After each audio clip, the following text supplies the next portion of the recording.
Hello, and welcome to my channel.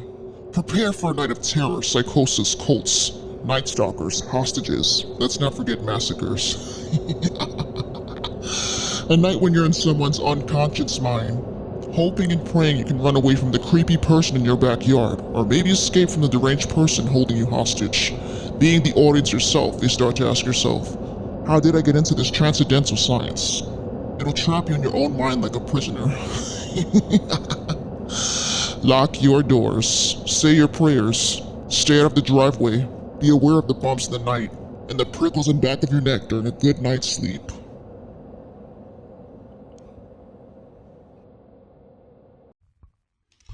In the fall of 2005, I had just become a freshman at Franklin Delano Roosevelt High School in Brooklyn, New York. I wouldn't say I was a goody two-shoe, nor easily influenced, however a little spontaneous, especially when it came to the supernatural. I wasn't a big talker and knew better to stay away from certain girls who were catty, or just plain troublemakers. But it was Halloween, and I knew I was too old for Ding Dong Dish, and there was no way I was going to let Halloween go to waste. My school was surrounded by a huge cemetery, the whole entire block on 20th Avenue. I found it interesting when my gym teacher said that the school was part of the cemetery, clearly meaning there was no school here at all. I even heard rumors that the basement was haunted, and someone saw a corpse down there. Even though I was a horror movie fanatic, I actually feared seeing spirits. But after befriending another freshman a month before, Amanda was her name, I thought, what the hell, we should investigate ourselves on Halloween night. But I had to think of a way for us to either sneak in or get detention, so that we can do our own investigations of what was going down in the basement. Amanda seemed a little interested when I told her my interests I had in the paranormal. I was too embarrassed to tell others who were my age about my obsessions with it, because I knew they'd laugh. At the time we had 4th to 11th period, which sucked because we got out at 4:11 p.m. It sucked enough because Halloween was on a Monday, and of course it's not like I was going to do anything on what officially became my favorite holiday. I thought by the time I hit my teen years, I would be hanging out with a group of friends until 10 p.m. But that was never going to happen. After 7th period, Amanda and I went into the campus yard just to smoke a cigarette. At the time I thought, touche, this would be genius enough to get us caught and have detention. But what if all the principal does is call our parents? And what if I got the usual lecture and punishment at home without detention? While being in the campus yard, we decided to move closer to the window, where the dance room was, so that the smoke would go in, and it would draw the teacher's attention. My friend lit a Newport that tasted so horrible because it was in her backpack without the pack. She was the type to just buy from other teens. I acted as if I was inhaling it, only because I did not know how to smoke. Amanda rolled her eyes and shook her head. "You're not even smoking," she said. I shrugged my shoulders.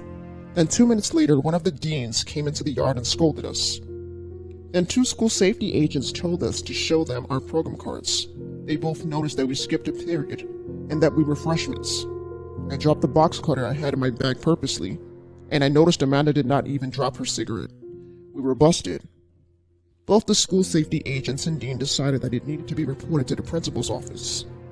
As stupid as it sounds, my excuse was that I was upset at a teacher that I did not get along with because she was such a bitter bitch who actually humiliated me in front of the whole class. And of course I was nervous to go home. I know, how stupid could it be to get myself into trouble? But fortunately I got my wish. I got myself and Amanda 2 hours of detention. Amanda wasn't really worried because she lived with her stepmother, who she had a rocky relationship with, and her father sided more with her stepmom. I was pretty sure she was dealing with some demons of her own. After 11th period, which was the last period of the day, it was confirmed by our parents that we would be staying in the detention and be out by 6:30 p.m. We peacefully sat there bored, doing our homework. We both smirked at each other and giggled. A few times the dean came in and told us to knock it off. We put our eyes in the books, pretending we were focused the whole time. 15 minutes later, we were told to push carts of heavy textbooks and divide them into sections for 5 different classrooms.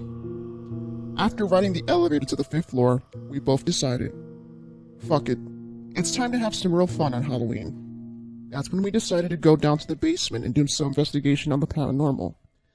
We both made a run for it, making sure none of us got caught by a few school safety agents who were wandering around. As soon as we opened the heavy door in the basement, it felt below zero. Me and Amanda were shivering. I decided to walk past the garbage bags and go near a few bricks that were on a corner. Then I walked a little closer and noticed something a little heavier. I tried pulling it, but it was too heavy for me.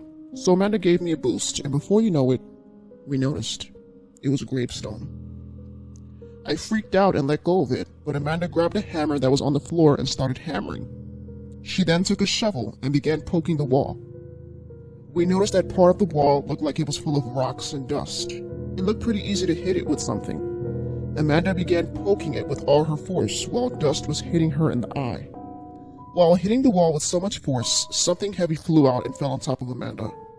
We both let out a dreadful scream, and an actual corpse came out of all the digging. It looked fully new and smelled like rotting meat, with drops of cheap perfume. It looked so brown with its teeth falling out. Amanda began to throw up. The hairs on the back of my neck stood up. After Amanda wiped her mouth with her shirt, she grabbed me and told me that we needed to get out of there. I did what she told me to do, until we noticed the lights began flickering. We both ran back up the stairs, trying to open the door. Strangely, it wasn't opening, and the lights continued to flicker. The room got colder, to the point where we could see our breaths. I began shaking, like my intercostal nerves began to spasm. Amanda began to shake her head disturbingly, and her eyes began to roll back. I told her to stop and get control of herself. She then turned to me and said in a demonic voice, "You get control of yourself." She began choking me with an evil look in her eyes while grinding her teeth. I felt like I was turning blue, so I had no choice and thought I had to push her off the steps. I locked my arms under hers while she began choking me and kicked her in the stomach with my right leg. My plan was to leave her there. I proceeded turning the knob, but it wasn't opening. I screamed my lungs out, hoping someone would hear me, but no luck. After gasping for air, I looked down and realized Amanda wasn't there. The curiosity got the best of me at the moment, like many dumb young teens would do in a movie. I actually went downstairs to see where she went off to. The lights flickered again and I felt a hard push. I landed on top of garbage bags, but I did not see if it was Amanda who pushed me. I got back up and heard a low voice say, "You shouldn't be here." My throat began pulsing and I felt a weird sensation in my stomach. I felt queasy, as if I just drove off a long ramp. Amanda violently pops out of nowhere in a demonic, sinister voice. Trying to choke me again, she was starting to look pale. I heard her say loudly, "This is my room." I was trying to fight her off, but I was so weak this time. I tried kicking her in the gut again. Then I heard a maintenance guy shout out, "What's going on down there?" Amanda jumped up.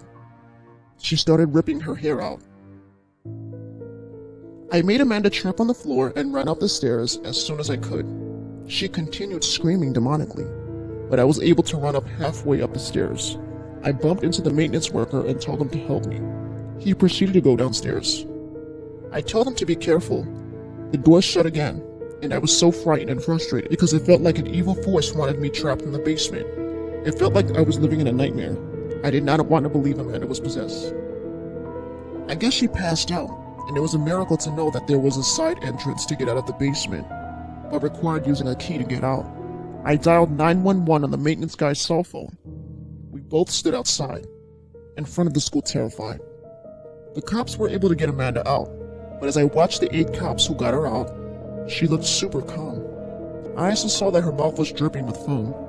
Amanda barely could keep her head up. I wasn't really afraid to get punished, because I was hoping my mother would hover over me a little bit, but regardless, my parents were angry. And I was punished for the whole year, without privileges to ever hang out, or until sophomore year. This is if I can gain their trust again. This incident was reported all over the school. I was kind of embarrassed of everyone finding out, because my thoughts were they probably thought all Amanda did was bully me, and I would be a target for bullying. But surprisingly, many students were concerned about me. A week later, I heard Amanda was charged with assault. I tried to stay as quiet as possible, but I was terrified of Amanda. Rumor has it that she was given a bail hearing a year later, but then taken into a psychiatric center. I wonder if that demonic presence was still with her. Could it really have driven her crazy? So this day, at the age of 30, I get nightmares about the incident.